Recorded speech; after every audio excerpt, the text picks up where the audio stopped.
Dave, do you mind if I ask you a personal question? No, not at all. I've wondered whether you might be having some second thoughts about the mission.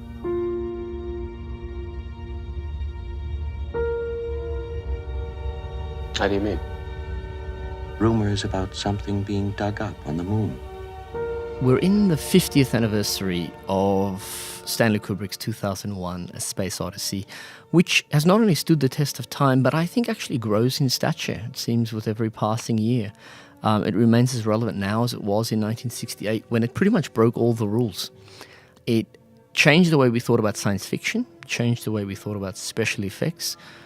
Most importantly, I think for a mainstream audience, it pointed the way to a unique philosophical kind of film by a very unique philosophical filmmaker. Kubrick is, in my opinion, one of the most cerebral, sophisticatedly philosophical filmmakers that we've really ever had in the American studio system. It's actually hard to believe studios gave him money to bankroll some of these very intricate philosophical films. What ultimately is the meaning of this film? It's one of the most common questions I get in film studies. What does 2001 mean? Especially what is going on in that final sequence, and how can we put some kind of narrative around the whole thing?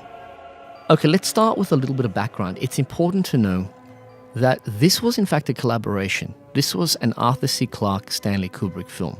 Clarke is a speculative science fiction writer. It's also important to know that the key brief that was presented to both, they had come up with this as a motivation. Can you make a science fiction film that can't date? So think about what that means. Science fiction is about dating. It's about the progression of technology, of social and political change.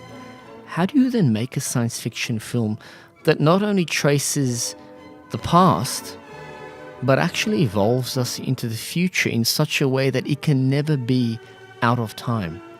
That it will never ever feel old-fashioned or kind of hokey, the way that when you now look at 70s sci-fi and you kind of think, my God, it just doesn't stand up. 2001 is precisely not that, because it was designed that way. 2001 was actually designed to deal with this question of human evolution. Not only was it biological, but it was technological. Between Arthur C. Clarke and Kubrick, and I think this is more a Kubrick contribution, the great achievement of 2001 is that it uses cinema, and I want to suggest particularly film montage, which is simply the cutting of images together, to talk about the evolution of human consciousness. How does the human consciousness evolve? Well, cinema shows us how it does that. I want to show two scenes. You might have seen them before. They're very, very famous, and I think contained in both scenes is really the foundation of the 2001 philosophical project. So let's look at the dawn of man. This is our obviously distant past.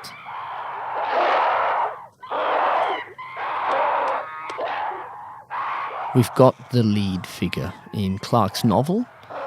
His name is Moonwatcher, and there he throws up his bone.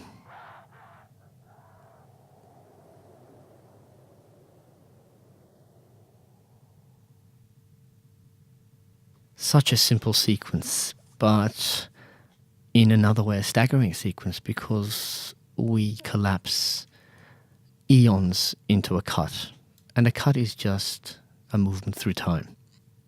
In a sense, I'm going to suggest here that this is our first clue to interpreting 2001.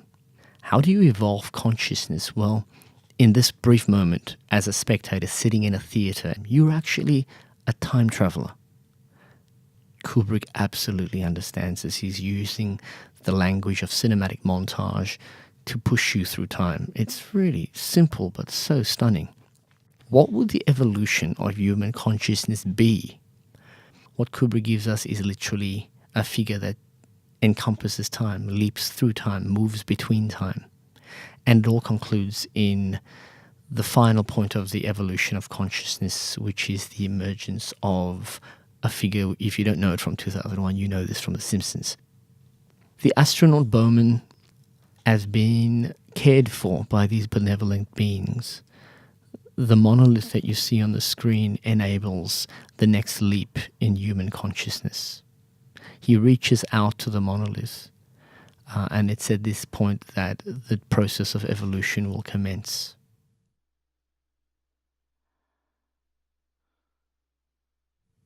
Okay, the body of the dying figure transcends death, transcends life. And you might wish to see it as rebirth. I don't see it as rebirth. I see it as an expanded consciousness, quite literally, exterior to space and time. Strauss's famous Also Sprach Zarathustra bursts over the soundtrack, and it is the grand revelation.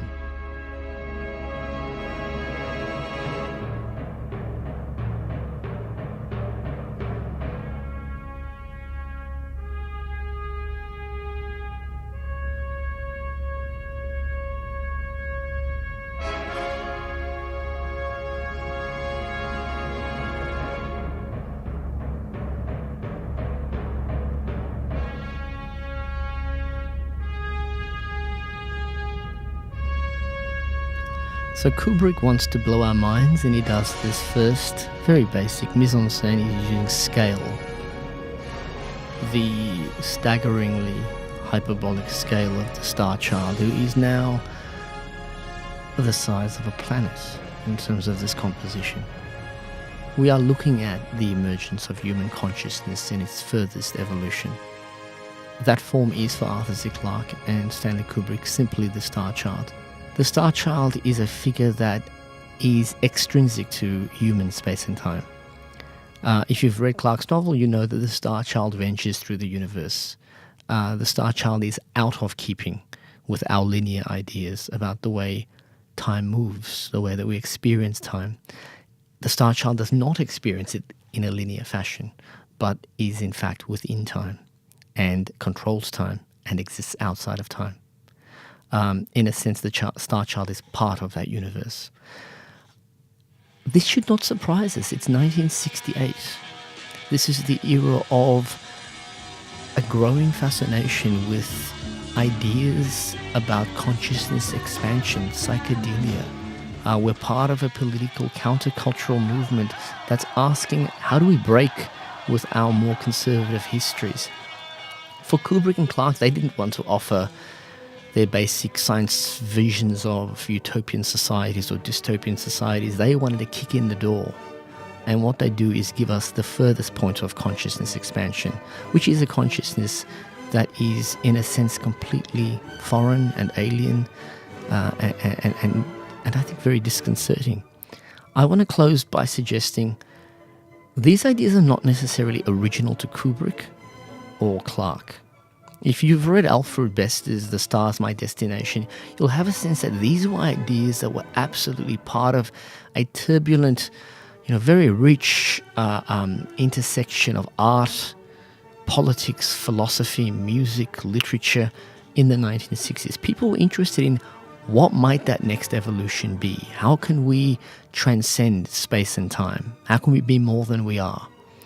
The best example I know of this in recent times, it's more intimate, it's not as grandiose in a history, but if you've seen the recent Denis Villeneuve film Arrival, it seems to tread such similar lines. How can consciousness escape time? How can the past and the present and the future be one and be completely fluid? This is the achievement of 2001. And look, I'm a film studies academic, and so I have a natural bias here. I'm going to suggest that every time you watch a movie, you are in fact evolving into this figure of the star child, traversing space and time so cavalierly and so adventurously that sometimes when we watch a movie, it's as if we've entered another consciousness, another way of being. Thanks very much.